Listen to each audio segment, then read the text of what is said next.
बच्चों, आज हम हमारे हिंदी की पाठ्य पुस्तक का पहला पाठ पढ़ेंगे जिसका नाम है हिंद देश के निवासी, जिसके रचयिता हैं विनय चंद्र मौदगल्य। बच्चों, हमें बहुत गर्व होना चाहिए कि हम एक भारतीय हैं। इस कविता में कवि हिंदुस्तान की विशेषता बताते हुए कहते हैं कि यहाँ अनेक प्रकार की अनेकताएं होने के बावजूद भी एकता की मिसाल देखने को मिलती है। कवि कहते हैं कि हिंद देश के निवासी सभी जन एक हैं। हिंद यानी हिंदुस्तान, देश के निवासी, निवासी यानी किसी भी क्षेत्र में रहने वाले, चाहे वो यूपी के हों, बांग्ला के हों, बिहार के हों, कहीं के भी हों, सभी जन, जन यानी लोग, ये लोग एक ही हैं, चाहे वो कहीं किसी भी क्षेत्र में निवास करते हों। रंग रूप वेश भाषा चाहे अनेक हैं। उनका जो रंग रूप है, चाहे गोरे हैं, चाहे काले हैं, चाहे छोटे हैं, बड़े हैं, पहनावा अलग है, भाषाएं अलग हैं, कहीं उर्दू बोली जा रही है तो कहीं पंजाबी बोली जा रही है, लेकिन इतना सब कुछ होने के बावजूद भी हिंदुस्तान के जो निवासी हैं वो एक हैं। आगे कवि कहते हैं कि बेला, गुलाब, जूही, चंपा, चमेली, प्यारे प्यारे फूल गूंथे माला में एक हैं। गूंथे यानी पिरोए गए। ये जो फूल हैं सारे अलग अलग हैं, लेकिन इन सबको जब एक माला में पिरो दिया जाता है तो ये बहुत ही खूबसूरत लगते हैं। अलग अलग इनके रंग होते हैं, अलग अलग इनकी खुशबू होती है, यानी इनकी भी जो बनावट होती है अलग अलग ही होती है, एक जैसे नहीं होते हैं। फिर भी ये एक जगह इकट्ठा होकर एक सुंदर सी माला का निर्माण करते हैं। उसी तरह से भारतवासी हैं जो अलग होने के बावजूद भी एक साथ मिलकर एक दूसरे के साथ रहकर एकता की मिसाल देते हैं। आगे कवि कहते हैं, कोयल की कूक प्यारी, पपीहे की टेर न्यारी, गा रही तराना बुलबुल, राग मगर एक है। यानी कोयल की जो बोली है और पपीहा जो ऊंचे स्वर में जो गा रहा है, यानी तेज तेज कुछ वो गा रहा है, और जो बुलबुल है एक अलग सा कुछ, मतलब एक स्पेशल टाइप का गाना गा रही है, जिसका हमें अंदाज़ा नहीं है कि वो क्या कहना चाहती है। वो अपनी अपनी भाषा में वो लोग गा रहे हैं, तीनों ऊंचे स्वर में गा रहे हैं, लेकिन आवाज़ हमें सबकी अच्छी लगती है। लेकिन क्या है, ये सारे लोग अलग अलग इनकी आवाज़ होने के बावजूद भी इनका जो राग है वो एक ही है, और वो यही कहता है कि एक साथ मिलकर रहिए। हम भारतवासी हैं और हमें एक साथ मिलकर रहना चाहिए। गंगा यमुना ब्रह्मपुत्र कृष्णा कावेरी, जाकर मिल गई सागर में, हुई सब एक हैं। आगे कवि कहते हैं ये जितनी भी नदियां हैं, गंगा, यमुना, ब्रह्मपुत्र, कृष्णा, कावेरी, ये सारी छोटी छोटी नदियां जब सागर में मिल जाती हैं तो ये सारी एक हो जाती हैं। वहाँ पे आप जाके अलग नहीं कर सकते कि हाँ यहाँ से गंगा का पानी बह रहा है तो यहाँ से यमुना का पानी बह रहा है, ऐसा पॉसिबल नहीं है। ये सारी वहाँ पे एक साथ मिल जाती हैं, समाहित हो जाती हैं। उसी प्रकार भारतवासी हैं जो अलग अलग होने के बावजूद भी एक साथ समाहित होकर एक दूसरे की सहायता करते हुए एकता की मिसाल कायम करते हैं। इस पाठ से हमें यह शिक्षा मिलती है कि हमें जो हमारी एकता है उसको हमेशा बनाए रखना चाहिए। सारी चीज़ें छोटी बड़ी एक साथ मिलकर एक अच्छी चीज़ का निर्माण करती हैं। बच्चों, अभी आपने कविता समझी, अब उसके आधार पे हम ये पुस्तक अभ्यास कार्य करेंगे। कविता की पंक्तियाँ पूरी कीजिए। यहाँ पे कविता से कुछ कुछ पंक्तियाँ दी गई हैं जिनको आपको पूरा करना है। तो हमारी पहली पंक्ति है, रंग रूप वेश भाषा चाहे डैश हैं, तो यहाँ होगा अनेक। ख है, प्यारे प्यारे फूल गूथे माला में डैश हैं, एक। हमारा अगला है, कोयल की डैश प्यारी, पपीहे की डैश न्यारी, यानी पपीहे की कूक प्यारी और यहाँ होगा टेर न्यारी। अगला है, गा रही डैश बुलबुल डैश मगर एक है, यहाँ होगा तराना, यहाँ होगा राग। अगला है, गंगा डैश ब्रह्मपुत्र कृष्णा डैश, यहाँ होगा यमुना, यहाँ होगा कावेरी। आगे है, जाकर मिल गई डैश में, हुई डैश एक है, यहाँ होगा सागर, यहाँ होगा सब। आगे है, वर्णों को सही क्रम में लिखकर शब्द बनाइए। यहाँ पे क्या हुआ है, एक शब्द के जो वर्ण हैं उन्हें आगे पीछे करके लिख दिया गया है और उनको आपको सही क्रम में लिखना है और नए शब्द बनाने हैं। जैसे ला गू ब, इन्हें मिलके बनेगा। इसको जब हम सही क्रम में लिखेंगे तो ये बनेगा गुलाब। दूसरा है पी प हे, तो पपीहे। इसके बाद ना य मु, ये बन जाएगा यमुना। ली च में, ये बन जाएगा चमेली। उसके बाद य ल को, ये सारे शब्द अगर हम सही क्रम में लिखेंगे तो बन जाएगा कोयल। उसके बाद बुलबुल, ये सारे वर्णों को मिला के बन जाएगा बुलबुल। अगला अभ्यास कार्य है, जो नाम कविता में आए हैं उन पर गोला बनाइए। तो जो फूलों के नाम आए हैं, सबसे पहले आया है फूलों के नाम। तो फूलों के नाम कौन कौन से आए हैं? यहाँ सारे फूलों के नाम दिए हुए हैं, लेकिन हमारा आया है बेला, गुलाब, चंपा और चमेली। तो उन पर हमने गोला बना लिया है। ऐसे ही आपको भी बनाना है। उसके बाद आया है पक्षियों के नाम। तो यहाँ जो कविता में आए हैं उन पक्षियों के भी नाम हैं और कुछ अलग से भी पक्षियों के नाम हैं, लेकिन हमको उन्हीं को सर्कल बनाना है जो कि कविता में आए हैं। पहला है कोयल, पपीहा और बुलबुल। उसके बाद है नदियों के नाम।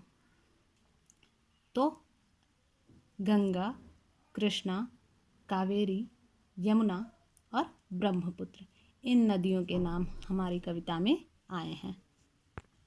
आपका अगला अभ्यास कार्य है, दिए गए संकेत के अनुसार लिखिए। यहाँ देखिए बच्चों, एक माला बनी हुई है तो यहाँ संकेत दिया हुआ है एक, और यहाँ कई सारी मालाएं बनी हुई हैं तो यहाँ दिया हुआ है अनेक।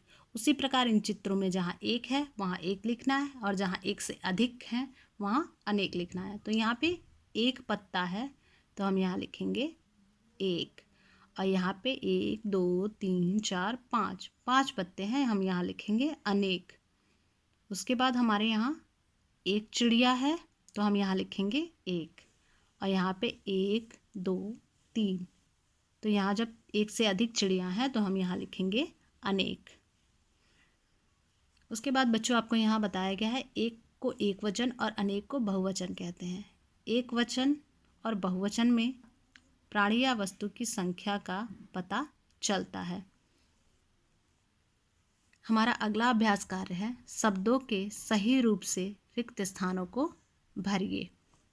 यहाँ पे आपको शब्द दिए गए हैं एक वचन में और बहुवचन में। जैसा कि बताया गया है कि एक व्यक्ति के लिए एक वचन का प्रयोग होता है और एक से अधिक के लिए बहुवचन का।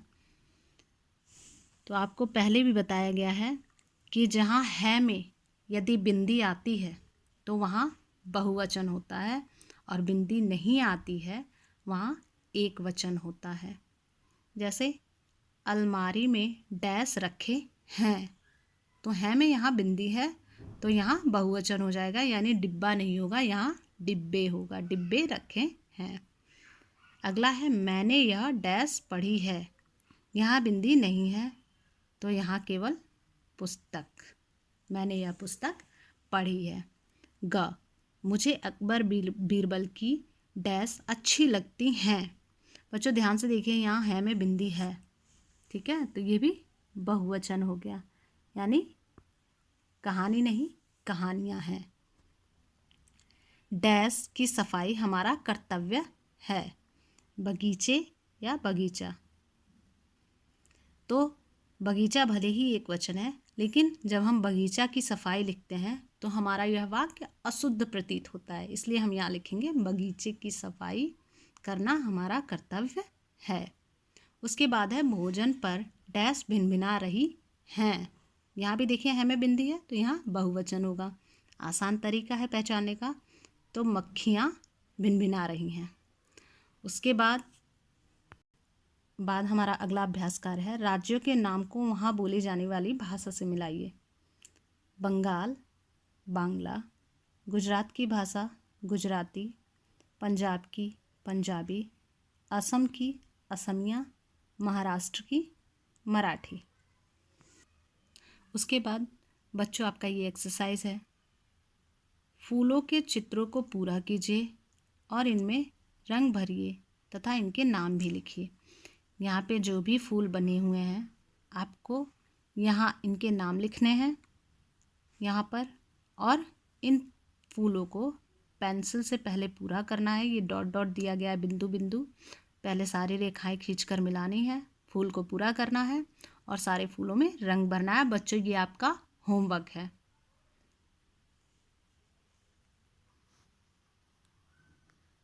बच्चों, अभी आपने जो कक्षा 3 की कविता पढ़ी, हिंद देश के निवासी, अब आपको बता रहे हैं कि आपको क्लास वर्क कॉपी में अपनी क्या क्या करना है। सबसे पहले पाठ से संबंधित आप चित्र बनाएंगे या चिपकाएंगे, यानी ड्रॉ भी कर सकते हैं और पेस्ट भी कर सकते हैं। इसके बाद हम सारांश लिखेंगे, ये भी आपको अपनी क्लास वर्क कॉपी में करना है। तो पाठ का सार यह है कि हमारा भारत देश अनेकता में एकता की मिसाल है। यहाँ के लोग, यहाँ की नदियाँ, यहाँ तक कि यहाँ पशु पक्षी भी अनेक विभिन्नता होने पर भी एकता का संदेश देते हैं। उसके बाद है हमारा शब्दार्थ। आप एक साइड ऐसे लिखेंगे शब्द, एक साइड लिखेंगे अर्थ। हिंद, हिंदुस्तान, कौमा, भारत, जन यानी लोग, गूथे, पिरोए, टेर गाने में ऊंचा स्वर, राग विशेष ताल लय युक्त ध्वनि, निवासी किसी एक क्षेत्र में रहने वाला, वेश पोशाक पहनावा, कूक कोयल की बोली, तराना एक तरह का गाना। ये भी आपको अपनी क्लास वर्क कॉपी में ही करना है। मौखिक प्रश्न के उत्तर हैं। पहला प्रश्न है, हम किस देश के निवासी हैं? उत्तर, हम हिंद देश के निवासी हैं। प्रश्न 2, फूलों से क्या गूंथी गई है? उत्तर, फूलों से माला गूंथी गई है। प्रश्न 3, बुलबुल क्या गा रही है? उत्तर, बुलबुल तराना गा रही है। प्रश्न 4, नदियाँ कहाँ जाकर मिलती हैं? उत्तर, नदियाँ सागर में जाकर मिलती हैं। अगला हमारा प्रश्न उत्तर है, ये लिखित है, इसको भी आपको अपनी क्लास वर्क कॉपी में करना है। प्रश्न 1, माला में कौन कौन से फूल गूंथे गए हैं? माला में बेला, गुलाब, जूही, चंपा और चमेली के फूल गूंथे गए हैं। प्रश्न 2, कोयल की बोली को क्या कहते हैं? कोयल की बोली को कूक कहते हैं। कोयल कूकती है। प्रश्न 3, कौन कौन सी नदियाँ सागर में मिलकर एक हो गई हैं? उत्तर, गंगा, यमुना, ब्रह्मपुत्र, कृष्णा और कावेरी नदियाँ सागर में मिलकर एक हो गई हैं। इसके बाद बच्चों हमारा है वाक्य प्रयोग, ये भी आपको अपनी क्लास वर्क कॉपी में करना है। निवासी, हम भारत के निवासी हैं। जो शब्द यहाँ है, जो आपने वाक्य प्रयोग किया है, वाक्य प्रयोग में जहाँ वो शब्द आएगा उसे आप नीचे अंडरलाइन कर देंगे। उसके बाद है माला, रवि फूलों की माला बना रहा है। उसके बाद है फूल, बगीचे में रंग बिरंगे फूल खिले हैं। उसके बाद कोयल, कोयल कभी अपना घोंसला नहीं बनाती है। बच्चों, ये आपको पता होना चाहिए कि कोयल जो है कभी भी अपना घोंसला नहीं बनाती है, वो हमेशा दूसरों के घोंसलों में अंडे देती है। अगला है सागर, सागर का पानी खारा होता है।